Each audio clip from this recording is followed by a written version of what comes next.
Hello everyone, it's Isaac Awosho, your Index instructor, EGL 101 C20 Spring 2024. In this video, I'm going to walk you through a course orientation. I am going to discuss about myself, my interests. I'm going to review the course syllabus.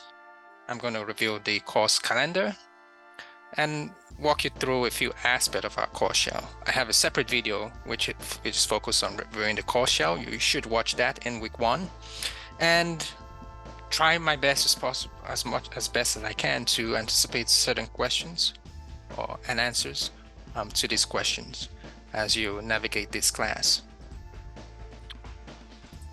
Before we begin, I want to mention that you should all have access to our course shell. Here on D2L is also called Brightspace. So right now you can see the announcement. I've sent two announcements. So make sure you're reading my announcements because they contain important information. When I send an announcement, it should get to your email box. If you don't receive the email, then you should also be checking your space here on D2L, the announcement page. Having said that, I want to discuss a little bit more about myself. If you click on the discussion tab, you will notice that there's an autobiographical profile for you to complete. I see that some of you are already completing your autobiographical profile. I have myself, which you should take a look at, to give you some understanding of my background and my interests. I think this will help you in knowing what your instructor is interested in, but also what I've done, my qualifications as well. I teach here at Oakton College. I've also tutored at Oakton College. So I'm well experienced when it comes to teaching English composition. So make sure you check out my profile or autobiographical profile. Next, let's go straight into the content tab. This is an essential tab you should always take a look at. The content tab has information that will be critical for a class, the learning materials for every week, the learning modules. In a separate video you should watch for week 1, especially in the course orientation. That would guide you through how you should navigate these tabs.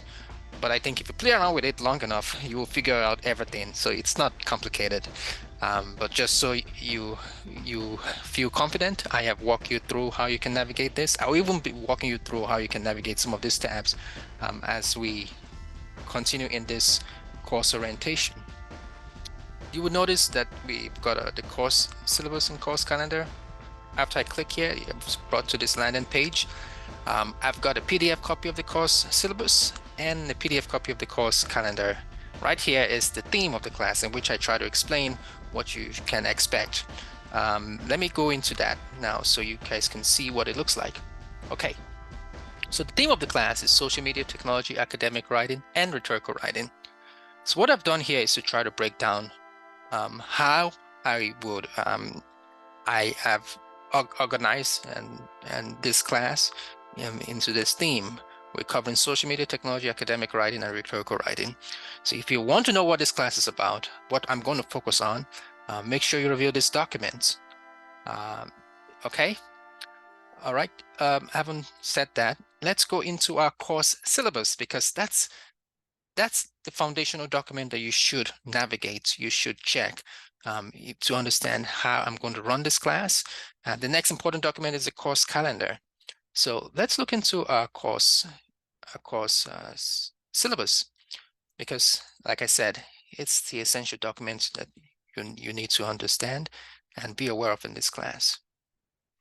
So I'm looking at the course calendar and you can see my office hours. Okay. In looking at my office hours, you can also see the information that I have on regarding the theme of this class. Okay, and focus. Take notes that this document, the syllabus, is a living document. I can change it at any time, but if I change it, it's going to be due to like maybe information regarding the assignments, grading, or something. It has to be serious for me to change it. So I rarely change my course calendar. Anytime I change it, you see the dates. It was last revised on the 12th of February. So this contains information. Notice a table of contents. On this page, should walk you through the syllabus. So if you click on it, it will take you to the exact page. Make sure that you have this at your fingertips. I highly suggest, as I said in my previous announcement, or even on the shell, that you print out a copy of it. Have it saved somewhere on your laptop or desktop or in your Google Drive, whatever, so you don't have to come back to it back and forth. So this table of content page should help you navigate this document. If you're taking this class, it's because you were placed into it. These are the learning objectives. I don't determine the learning objective, the English department does. So make sure that you're familiar with the learning objective. Now, as I said, even though I've structured this class around the theme, social media, technology, academic writing, and rhetoric, understand that there are different ways to teach the class. Now, as I say this, I want you guys to understand that I have expectations. That's one of the reasons why I want to go over the syllabus. I also understand that many of you have expectations as well. You've come into this class with some baggage, let's put it that way. Taking ELA, maybe with a professor and from another school, maybe with your favorite teacher from high school, or with a tutor, maybe from whatever background you came out from. Maybe you've had experience taking English. But yeah, that's good. And I hope that you are able to take advantage of that experience and use it to your advantage in this class. But having said that, I want you to also give me the chance to be myself as an instructor. Once in a while, I hear students who say, oh, I had this teacher in ELA and the teacher did this and did that. I had this tutor and the tutor did this and did that. Good for you, but I'm also a person with my own background, with my own experience, training, and also skills. So even though I teach this class around the theme of social media, technology, academic writing, and rhetoric, my key goal is to make sure that you are able to do everything here. Okay? So this is very critical to this class. So I don't determine this, but English department does. And I use the different tools, techniques of meeting the course objective. So the theme of the class is what I'm going to use to make sure that you're able to achieve all of this. Okay. Academic integrity and student conduct, make sure you take note of that. Harper College has a code of conduct for students. So yes, we live in a free country. Yes, you're in college, you're an adult, but you're also bound by certain rules when you enrolled in the class, or particularly as a college student. This leads me to a topic that I think is of great interest, because this is the age of AI. Everybody's talking about AI and chatbot and what have you. I understand that students too, maybe in high school, or maybe you are pretty much very aware of AI. I'll say this because it has happened in some of my classes that I see students use chatbots to create essays. As a rule, I don't recommend that you use chatbots to write a paper. If for some reason you find it difficult when writing, know that there are a ton of resources out there. We've got the course textbook, which, by the way, it's on this page. So you know what it looks like. That has tons of resources. I also have supplementary materials that should help you in navigating this class. So you don't have any reason why you should be going on a chatbot to try to create an essay and pass it off as your own. If you know anything about my background and my interests, I am very into technology. And also I'm very interested in it as it relates to writing and students. So if you want to use a chatbot to write your essays, be my guest. I will find out, and when I find out, you will know. I won't tell you how I do it, but I have my own tools to find out when students are cheating or using, when they're breaking, when they're committing academic dishonesty. Okay, so that's that. Make sure you understand the rules here. This was determined by the English department.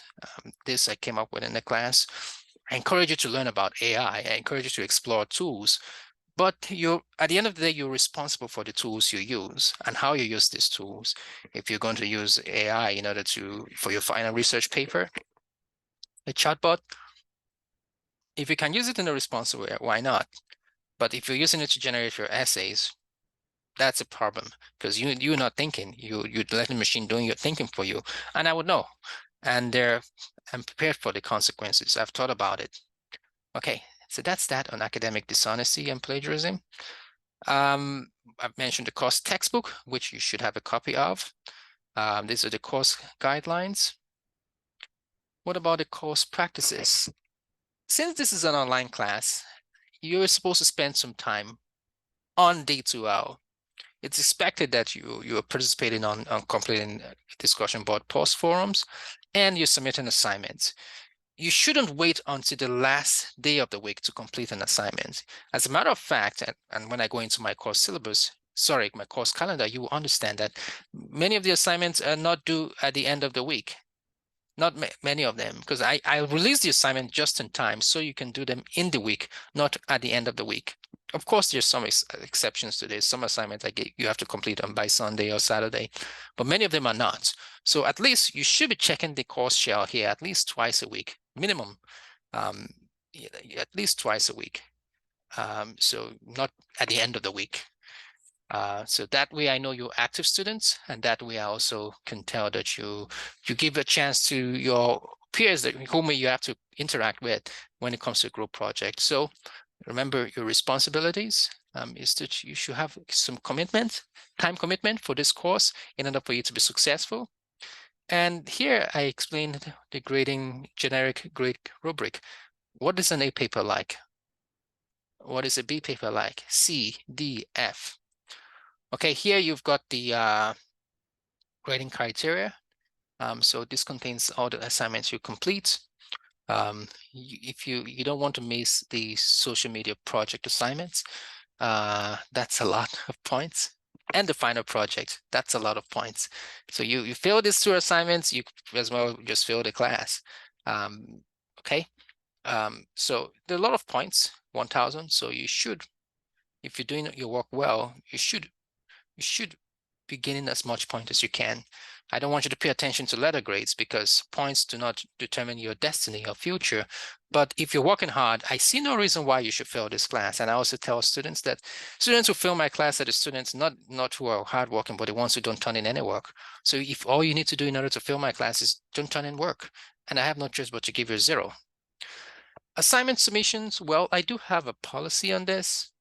I understand that many of you have been Googlified since K-12. You use iPads or tablets. You're saving stuff on Google Drive all the time. Yeah, that is good, and I'm glad that that's a system that works. But in college, you've got to be more versatile. The productivity platform suits to use is not just Google. And by the way, did you know that Google actually sells your information? Google is actually, you think you're searching Google, you think that Google is just helping you, but Google is actually helping its marketing department with selling your information. That's not just to diss Google, but I say this because sometimes we become too confident in technology, too confident in big tech, that we don't even realize that they're selling our information. So speaking of which, you are going to be using Microsoft Office 365. It's free to download. If you're an Oakland College student, you should be able to download it for free. The software you're going to use is the suite contains Microsoft PowerPoint, Excel, and Word. So it's a pretty powerful tool. I have recorded tutorial videos on this. I would also share videos on a course shell that you should watch, and that should inform you how you can download Microsoft Office. Okay. This is key, so make sure you follow the footsteps, the steps here. If for some reason you have any issues, you can always contact the student help desk. They should walk you through how you can download it. All right, so other information you need to know regarding sexual misconduct, harassment, violence. This is the key information to check out. If you have maybe accommodations requests, make sure you reach out to the Access and Disability Resource Center. They should be able to work with me, your instructor, so that we can provide you accommodation in order for you to succeed in this class. So pregnancy, LGBTQ resources, make sure you check this here. Okay, attendance. Well, I've pretty much said it. It's a virtual course. So how do I judge if you're attending the class? Well, if you're not posting, if you're not submitting assignments, then technically you're not really attending the class. And you may be dropped from the class because you're not doing any of that. This means that I'm expecting you as an active student in this class to always make sure that every week you're doing you have a presence. And the way I understand you have a presence is if you're submitting something, which is why I try to schedule some work during the weekday and not everything during the weekend. Because if I'm putting work during the weekend, I know that many of you, and unfortunately this is the case, many students, you love to do work last minute. So maybe it's just on a Sunday, you're doing all your work on a Sunday. So that, I will call it out, is not a good practice. If you're a professional, you don't need to be a professional to understand it. You cannot tell me to my face that that works in the profession, because as a proposal writer, I do other things as well. When we have to submit a proposal, a bid, we give ourselves at least 2 to 3 extra days so that we can complete the work and so that we will meet the deadline. Because guess what? When you do work last minute, other things can happen that would interfere with the work. Because maybe what if somebody forgot something? What if there was a mistake somewhere? So these are things if you give yourself time, you can catch while you still have the time. But if it's the last minute, you don't have much time. You're all stressed out because everybody's trying to meet a deadline. So as a practice, not only should you have an online presence, but I expect that you attending, don't do things, well, if you can do it. I mean, if that works for you to do all your work at the end of the week, fine. But just know that we have organized these classes that you have to complete some work during the weekday, not at the end of the week, for the reasons I've just stated. Okay, COVID is pretty much everybody. We've gotten used to it now, but it's still there. And if you're curious about the campus policy, check it out here. If you're intending to come to campus, maybe to do some research, you may need to be familiar with this protocol. But for the most part, understand that Oakton is complying with the federal state emergency declarations if you want to come to campus. So check out this link. I've already covered participation. Do I have a group work? Yes, I do. And in my online class, I always try to have group project for students, but it's very limited. The first group, if there's anything that's going to be related to group or you responding to your peer, it's during the introduction for the autobiographical profiles. And not just that, but when we come to another aspect of our class, when we get to the social media project, you would have to do group work, which is why I think it's good to start out strongly by encouraging you guys to let us know about yourself, your interests. Guess what? If I know about your interests and some of the things that you're passionate about, as an instructor, I try to consider that when I place you in a group. It doesn't always work, but sometimes I've had students, and it's a good testimony, because one time I had students and she was thanking me so much for placing her in a group with a few other students, and because they got along so well. And it happened that this one student actually found a job because the other student in our group was a manager. And I happened to know about it. And I told her, I said, hey, did you know that this other student is a manager at so-so place? And and she works there till today, so you never know when you share your interests, and if you have, I'm interested in my students. I want to know what student they're interested in, so you never know how that maybe the instructor can be helpful. I'm glad they worked out well. Okay, so the group work is minimal, but when I do put you in a group, I expect that you would take it seriously. And I think carefully when I put students in a group. So if this is an online class, if you decide that you don't want to share anything, you're welcome to do that, but I will put you in a group and I considering the information you've provided me or disclosed to me, I can use it, but it's not a guarantee. It's not a guarantee because sometimes I just have to put students in the group to complete the work. Writing conferences, well, you will have that with me, and it's just once. It's graded. Yes, it's graded. So you are going to have a virtual meeting with me online, and we would talk your paper, and I would have some feedback for you. It's mostly going to be related to the final project. Let's talk about the discussion board post. Yes, is required, and you'll be completing that. I have what I call civility and respect policy. This is in light of the fact that there are various views, various cultures, religions, and also attitudes. I expect that you're respectful. This leads me to my expectations when it comes to your instructor, me. You will notice on the course syllabus, I have information about my office hours. Okay, so make sure you take note of that. It's online. And of course, there's information about communication, how you communicate with me. Leads me to what I have about the civility and respect policy. Because this will show in your postings on the discussion board forum, or even how you're communicating with your instructor. So as a rule, I expect you to refer to me by my title. Do not refer to me as hello, hey, buddy, bro, or what have you. You can call me by my last name or first name, but I ask that you do so respectfully.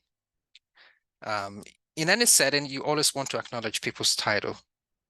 Not that it's a sign of you want to inflate their ego, but just think about it. If you're working somewhere and you're a manager, you expect that people recognize you that you are the manager, and not that you are, for instance, the janitor. Not to say that any of this being a janitor manager, it's not to say that we're not. It has nothing to do with somebody has more power than the other, but it's just about respect. Think about it. If, for instance, you have been speaking with somebody in a class, or you've gotten to know somebody over like 2, 3 months or 4 months, and all they do is say, hey, hey, hey, to you all the time, would you not be offended, feel slighted that this person didn't even bother to know your name, that all they can call you is hey, or say hello to you without knowing how to say your name? That's why I considered it important for students to learn their instructor's name. Call them professor, by their title, refer to them by their name, depending on the case, on the case by case basis regarding their preferences. You wouldn't like it if I call you hey bro all the time, but you would appreciate it if I can identify you, learn your name, and I can call you by your name. There's this quote from Dale Carnegie, and it goes something like this: that a person's name is to them the sweetest sound they would ever hear when they're communicating with someone. Imagine a crowd of people, thousands of people, and somebody just calls you by your name. You recognize that. And let's say there's somebody who has that name, you look when they call that name because your name is particular. Your name identifies you. It's something about who you are. So you not learning how to say a person's name. I'm not saying that you should know how to say my name because it's an African last name, but at least not identifying me or referring to me by my title shows that it's a sign of disrespect. I've said this to students, and many students tend to understand. And I think people who are brought up in a respectful family understand this as well. We have different cultures, but everyone, it's common that we all value people who respect us. And you want to be respected as well. I try to learn my student's name, and I think it's fair that students should also learn my name. I'm not saying you have to learn how to pronounce my name, because I don't expect you to know how to say it. It's difficult. I could teach you, but I expect that you have a sense of a respect for your instructor, and you show that when you learn their name. not by calling them hey, hello, or buddy, or bro. I've had students use hey, buddy, or stuff like that. Okay, so make sure you set up your Okta email. Regarding communications, that would really be helpful. If you send me an email, I have office hours. At the same time, the office hours are set. If you want to meet with me, to discuss with me, you can walk within my office hours. If the office hours do not work with you or work for you, I'm flexible. But I'm flexible to the point that you are flexible. So if you don't want to work, if you can't work with my office hours, then we have to find a way how we're going to communicate. For instance, maybe we cannot do a virtual meeting. Maybe we have to do a phone call. And that is on a case-by-case basis. I'm not going to call you unless I've exhausted other means to contact you, or based on the case situation, I may need to communicate with you. Email communication is good, but it has its own limits. If I have specific concerns about your paper, maybe that is serious, or maybe not so serious, but something that I see in it, something that you've written to me, I may ask that we set up a virtual meeting. So if you insist that you want to use email only to communicate, you can do that. I would just make decisions, and you may not like the decisions that I make, because I try to give students the benefit of the doubt. So make sure you're familiar with my communication policy. I started having this policy in my course calendar during the pandemic because there were lots of issues that came out as a result of the pandemic. Some people were so used to communicating online, they didn't see the reason why they should meet with the professor and virtually, or even to discuss with them over the phone. Anyway, that's that. If you're struggling in the class for some reason or the other, know that there are ways you can get help. We have the Learning Center. I've worked as a tutor. It's at Des Plaines and at Skokie campus. You can make appointments online as well. Okay. The computer labs. If you say that you cannot download Microsoft Word, no, all our computers have Microsoft Word installed, and you should be able to install it on your computer for free as well. Trio services. If for some reason you're struggling to achieve your educational goals, need advice in the counseling, we've got academic services, IT help desk, and students technology help. They would help you with downloading software that you don't have related to college. Also your student login. These are important information you should have. Remember, the last day of class is on the 10th of May. Our class begins on the 12th. I've got some food for thoughts, and that's about it when we look at the course calendar. I hope this is very informative as I review the course calendar. If you have any questions, feel free to reach out to me. So I haven't looked at the course syllabus. I think we should look at the course calendar as well, because that's where the work that you need to know is going to be found. So let's look at the course calendar. Okay, so this is a course calendar. So I've reviewed week 1 already in a separate video. You should watch the video, by the way.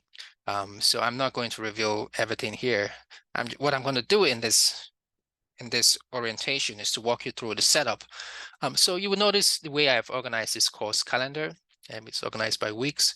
So every week, pay attention to what is in the weeks. You shouldn't be worried about what I have in week 4, but I try to be transparent, so I'm not taking student by surprise. So pretty much everything we're going to discuss in this class has been laid out in this course calendar. You can see it right here.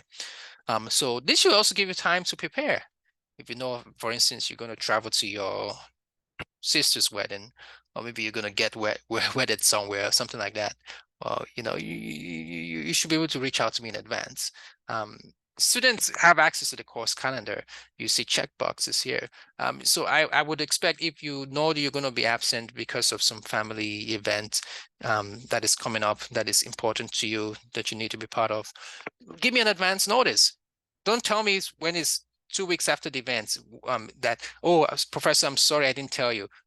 I had to do something related to some family or some surgery. Why did you wait so long?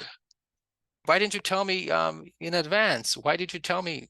So that helps me to help you, so I can give you, because I have to grade your work. So you know what is coming, and I suggest that you print out this course calendar to have a sense of timing, to have a sense of what is due, to have a sense of how you need to prepare yourself, organize yourself. I suggest you have this saved. Maybe take out the dates that you can see, put them in a Google Calendar, do whatever you can to stay organized. And when I make changes to the course calendar, I'll make a highlight. So I made this change today, early this morning, because I changed the focus of it. This should help you in seeing what I've changed after I release the course calendar.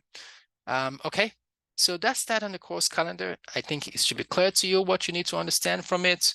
But what I want you to understand is that this course calendar is not in a vacuum. There are references to readings, the course textbook that you need to consult.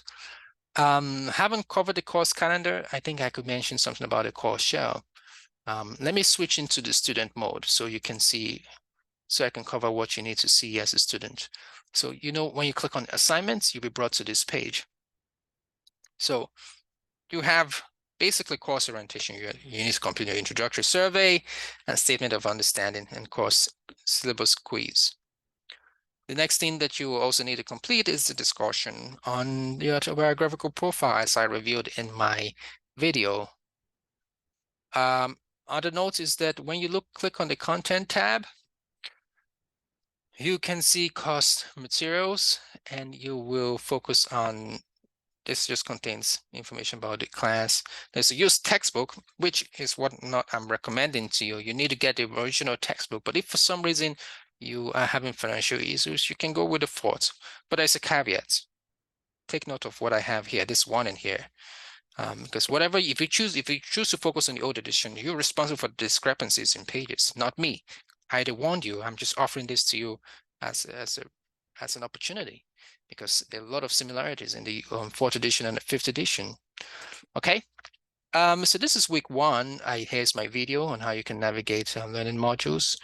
If you look at start here, the course orientation, here is something that I want you all to check out. So you should check out the orientation video. Okay. There is the tab for assignment resources. If you're struggling in some way, information how you can download Microsoft Word, submitting your first essay, MLA style citation, information about final project. Okay. Well, so I don't have much to say. That I think I've covered everything that I need you to be aware of. If you need to email your peers, click on class list and you see a list, and that should be understandable from there. If you have any questions, feel free to reach out to me. Email me, let me know. On that note, I've reached the end of this course orientation. I look forward to the start of this class, reading your essays and getting to know many of you. I've been reading your autobiographical profile, and it's nice to see you. Nice to know what you're interested in, and have a great rest of your day. Bye-bye.